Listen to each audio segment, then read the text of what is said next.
writing slope-intercept form of a line. So one of the other things, not only can they give me the slope-intercept form of a line, as in the previous example where, let's say they give me this, and then they want me to pick the graph that represents this. It can be the opposite also. So on the test, what can happen is that they give you a graph, and then they say, what's the equation?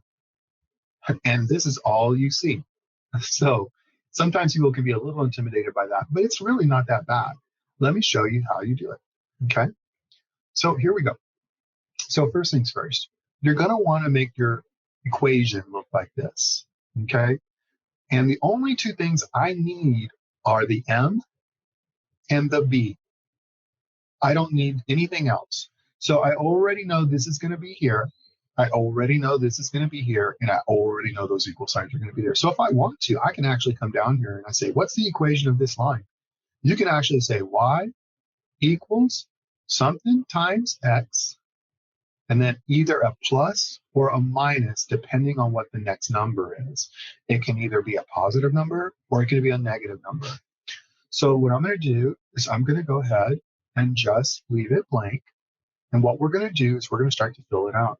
Now, remember when we talked about plotting, or when I talked about building or graphing based on this, and I said the easiest part to start is with the y-intercept, because that's right here and it can be indicated very easily. So let's look along the y-axis.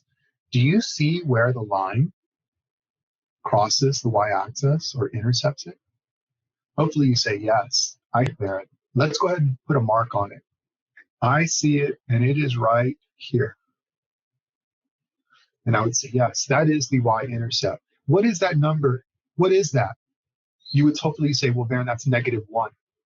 I'm going to say, yes, that is -1. That is this part of the equation. So what I can do is I can say, well, now if I'm building my equation, y equals some slope times x. Now what? -1. Because that's the y-intercept part of this. Good. Now from here, let's go ahead and figure out what the slope is. Do you remember when we actually were graphing, or we were trying to graph a line, what we used? We started with the y-intercept, and then we found the points. Well, what we're going to do is we're going to find another point on this graph, and we're going to use it to figure out what the slope is. Now, I'm going to start here, and then I'm going to look along the line this direction, and I'm going to try to find a place where the line crisscrosses. And I think I see one right here.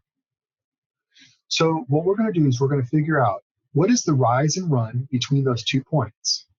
So how much do I have to go up from this point here to be aligned here? Let's figure it out. 1, 2, 3. So my rise is going to be 3, and my run 1, 2. So my rise is 3, my run is 2. So slope equals 3, 2. So now what I can do is I can come down here and say, okay, what is my m equal to?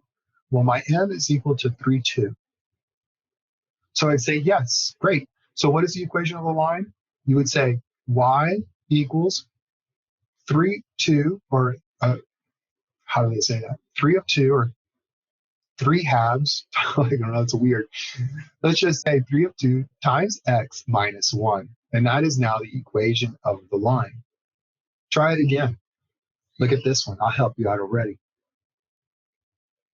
What's that?